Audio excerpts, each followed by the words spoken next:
नमस्कार, 100% समाचारमा स्वागत छ। म प्रतिमा। सुरु गरौं 100% समाचार। प्रधानमन्त्री केपी शर्मा ओलीले हालै गरेको मन्त्री परिषद विस्तार बदरको माग गर्दै सर्वोच्चमा रिट दायर। अधिवक्ताहरू लोकेन्द्र ओली, केशरजङ केसी र दिनेश लामिछानेले गर्नुभएको हो सर्वोच्चमा रिट दर्ता। पौष 15 गतेलाई तोकिएको छ उक्त रिट निवेदनको पेशी। प्रतिनिधि सभा नभएको अवस्थामा संविधान भन्दा बाहिर गरिएको मन्त्री परिषद तत्काल बदर गर्न रिटमा माग। प्रधानमन्त्री र राष्ट्रपति दुवैबाट संविधानको उल्लङ्घन हुने कार्य भएको हुँदा विस्तारित मन्त्री परिषद बदर गर्न माग गरिएको निवेदक अधिवक्ता लोकेन्द्र ओलीद्वारा जानकारी। संविधानको पालना र संरक्षण गर्ने प्रमुख कर्तव्यबाट राष्ट्रपति विद्यादेवी भण्डारी चुकेको रिटमा उल्लेख। प्रधानमन्त्री ओलीले संसद विघटन गरेपछि नेकपाका पुष्पकमल दाहाल र माधव कुमार नेपाल पक्षका मन्त्रीले दिएका थिए राजीनामा। त्यसपछि रिक्त पदमा प्रधानमन्त्री ओलीले पौष 10 गते गर्नुभएको थियो मन्त्री परिषदको विस्तार र जिम्मेवारी हेरफेर। प्रतिनिधि सभा विघटन विरुद्धको मुद्दालाई सर्वोच्च अदालतले संविधानको व्याख्या अनुसार नै फैसला गर्ने नेकपाका अध्यक्ष पुष्पकमल दाहालको विश्वास। पार्टी कार्यालय पेरिस टाढामा बोल्दै सर्वोच्चको सम्मानका लागि पनि संविधानको व्याख्या अनुसार अदालतले आदेश दिनुपर्ने अध्यक्ष दाहालको भनाई। प्रतिनिधि सभा जीवित रहेको भन्दै संविधानको मर्म र भावना विपरीत प्रधानमन्त्री केपी शर्मा ओली गएकाले विघटन भएको अध्यक्ष दाहालको जिकिर। प्रतिनिधि सभा पुनर्स्थापनापछि घोषणा हुने आगामी निर्वाचनमा कमजोर पारिएका संविधान, संघीयता, गणतन्त्र, समावेशिताका मुद्दा लिएर जाने पनि दाहालको भनाई। प्रधानमन्त्री ओलीले प्रतिनिधि सभा विघटन गरेर इतिहासमै कलङ्कको टीका लगाएको दाहालको आरोप। चिनिया कम्युनिस्ट पार्टीका उच्चस्तरीय प्रतिनिधिले विभिन्न नेताहरूसँग भेटवार्ता गर्ने क्रम जारी। चिनिया कम्युनिस्ट पार्टीका विदेश विभागका उपमन्त्री गुओ ए झाओ नेतृत्वको टोलीले सोमबार गरेको हो नेकपाका अध्यक्ष पुष्पकमल दाहालसँग भेटवार्ता। सोमबार नै चिनिया टोलीले गरेको छ नेकपाका अर्का अध्यक्ष माधव कुमार नेपालसँग भेटवार्ता। नेकपा विभाजित अवस्थामा रहेको बेला चिनिया राष्ट्रपति सी जिनपिङको सन्देशसहित नेपाल आएको छ उच्चस्तरीय चिनिया टोली। टोलीले अध्यक्ष दाहालसँग बिहान कुमलटार स्थित निवास र नेता नेपालसँग नयाँ बानेश्वर स्थित होटल एभरेस्टमा गरेको हो भेटवार्ता। चिनिया उच्चस्तरीय टोलीसँग दुई मुलुकको हित र नेकपाको अवस्था लगायत विषयमा छलफल भएको नेता नेपालको सचिवालयद्वारा जानकारी। चिनिया उच्चस्तरीय टोलीले यसअघि आइतबार साँझ राष्ट्रपति विद्यादेवी भण्डारी र प्रधानमन्त्री केपी शर्मा ओलीसँग छुट्टा छुट्टै गरेको थियो शिष्टाचार भेटवार्ता। प्रतिनिधि सभा विघटनको विरोधमा नेपाली कांग्रेसले सोमबार देशैभर गरेको छ विरोध प्रदर्शन। प्रधानमन्त्री केपी शर्मा ओलीले संसदको प्रतिनिधि सभा विघटन गरेको विरोधमा नेपाली कांग्रेसले देशभरका 165 निर्वाचन क्षेत्रमा गरेको हो विरोध प्रदर्शन। निर्वाचनका लागि कांग्रेस तयार हुनुपर्ने नेपाली कांग्रेसका सहमहामन्त्री डाक्टर प्रकाश शरण महतको भनाई। प्रतिनिधि सभा विघटन विरुद्धको प्रदर्शनमा सम्बोधन गर्दै प्रतिनिधि सभा पुनर्स्थापना भए पनि 2 वर्षपछि हुने निर्वाचनका लागि कांग्रेसले तयारी गर्नुपर्ने सहमहामन्त्री महतको भनाई। कांग्रेसको नीति राम्रो रहेको र सरकारमा जाँदा काम राम्रो गरे पनि प्रचार गर्न नसक्दा त्यसको फाइदा उठाएर कम्युनिस्टले 2/3 ल्याएको डाक्टर महतको दावी। प्रधानमन्त्री केपी शर्मा ओलीले गैर संवैधानिक कदम चालेको नेकपा दाहाल नेपाल समूहका नेता भीम रावलको भनाई। पूर्व माओवादी र पूर्व एमाले बीच भएको पार्टी एकतामा प्रधानमन्त्री ओलीले गम्भीर घात गरेको नेता रावलको आरोप। ओलीले जनताको बहुदलीय जनवादलाई पार्टी एकतादेखि छाडे पनि हाल आएर अँगाल्नु हास्यास्पद भएको नेता रावलको भनाई।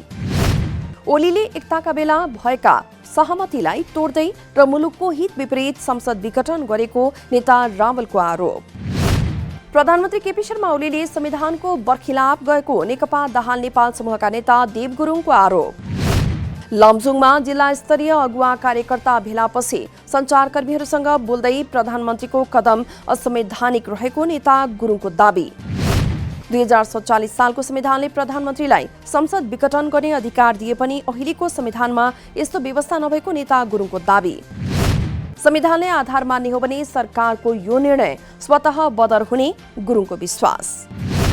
अहिले भएको प्रतिनिधि सभा विघटन हिजोका राजा महेन्द्र र ज्ञानेन्द्रले गरेको जस्तै असंवैधानिक कु भएको नेता गुरुङको दावी। ऊर्जा जलस्रोत तथा सिंचाई मन्त्री टोप बहादुर रायमाझी र नेपालका लागि भारतीय राजदूत विनय मोहन क्वात्रा बीच भएको छ भेटवार्ता। सिंहदरबारस्थित ऊर्जा मन्त्रालयमा मन्त्री रायमाझी र राजदूत क्वात्रा बीच भएको हो भेटवार्ता। नेपाल र भारतको संयुक्त लगानीमा जारी रहेका आयोजनाको कार्यान्वयन तथा द्विपक्षीय ऊर्जा तथा विद्युतीय सहकार्यका बारेमा छलफल भएको मन्त्रालयद्वारा जानकारी। स्वास्थ्य तथा जनसङ्ख्या मन्त्रालयद्वारा सरकारी अस्पतालहरूमा प्रयोगमा नभएका सामानको विवरण समेटेर प्रतिवेदन पेश गर्न सूचना जारी। स्वास्थ्य सेवा विभाग, औषधि व्यवस्था विभाग लगायत 47वटा अस्पतालहरूको नाममा पौष 15 गतेभित्र निरीक्षण प्रतिवेदन पेश गर्न मन्त्रालयको अनुरोध। कोरोना भाइरसको संक्रमणबाट नेपालमा थप 7 जनाको मृत्यु भएको स्वास्थ्य तथा जनसङ्ख्या मन्त्रालयद्वारा जानकारी। यो सँगै मृतक संख्या 1832 पुगेको मन्त्रालयको तथ्याङ्क। पछिल्लो 24 घण्टामा 659 जना संक्रमित थपिएको मन्त्रालयद्वारा जानकारी। यो सहित संक्रमित संख्या 2,58,840 पुगेको मन्त्रालयको तथ्याङ्क। पछिल्लो 24 घण्टामा 718 जना डिस्चार्ज भएको मन्त्रालयद्वारा जानकारी। अहिलेसम्म 2,50,581 जना निको भइसकेको मन्त्रालयको तथ्याङ्क।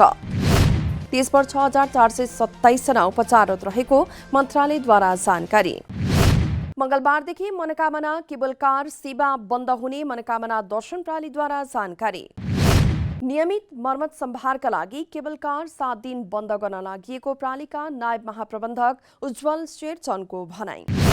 मंगलबारदेखि पौष 20 गतेसम्म केबल कार बन्द गरिने प्रणालीद्वारा जानकारी। कोरोनाको महामारीसँगै 9 महिना बन्द रहेको केबल कार गत मङ्सिर 28 गतेबाट पुनः आएको थियो सञ्चालनमा।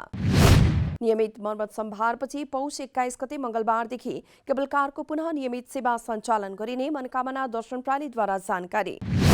मनोकामना केबल कारको सेवा बन्द रहे पनि मनोकामना मन्दिर भने भक्तजनहरूका लागि नियमित खुल्ला नै रहने मन्दिरका मूल पुजारी इन्सान थापा मगरद्वारा जानकारी।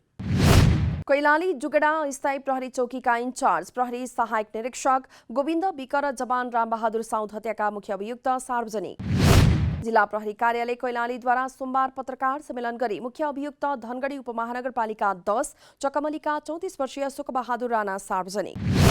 असै विक र जवान साउदको कार्तिक 1 गते गस्तीमा गएका बेला तस्कर समूहले गरेको थियो हत्या। घटना भएको भोलिपल्ट बिहान मोहना नदीमा फेला परेको थियो असै विकको शव।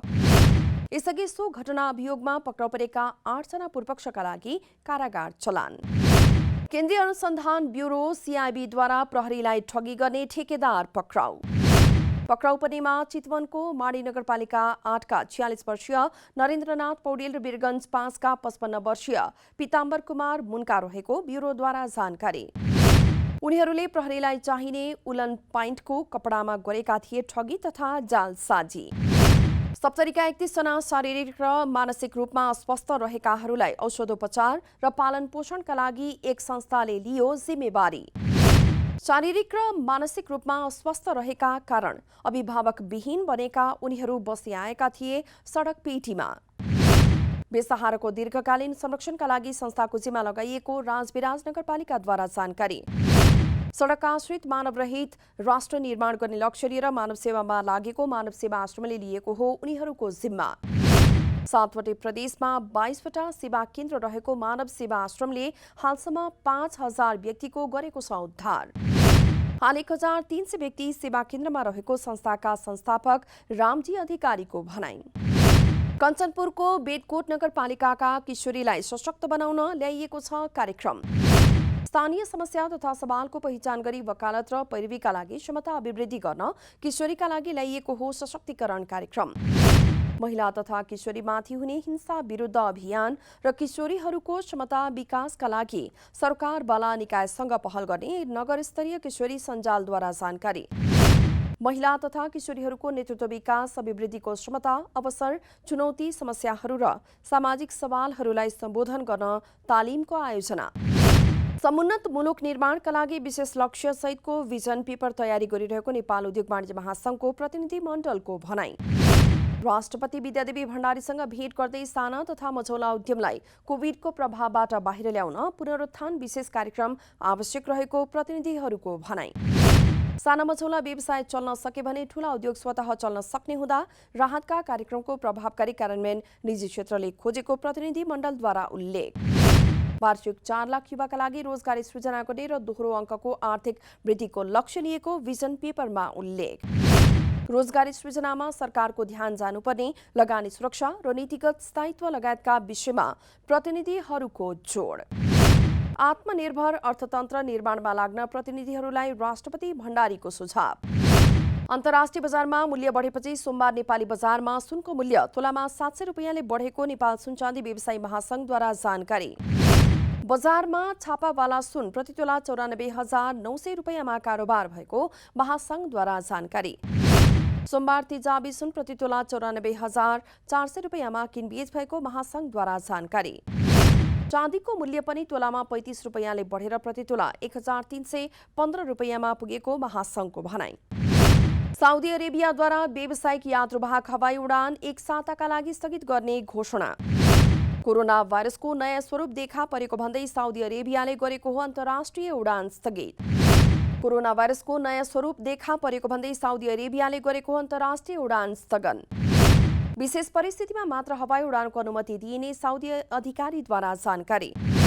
साउदीमा रहेका विदेशी नागरिकलाई देश छाड्न र कार्गो सामान ओसार पसारका लागि हवाई उडान खुल्ला गरिएको साउदी सरकारको भनाई।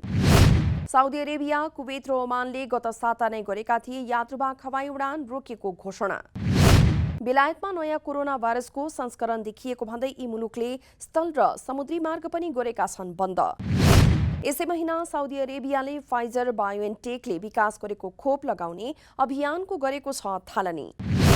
प्रधानमन्त्री कप महिला क्रिकेट प्रतियोगितामा प्रदेश 2ले हात पार्यो पहिलो जित।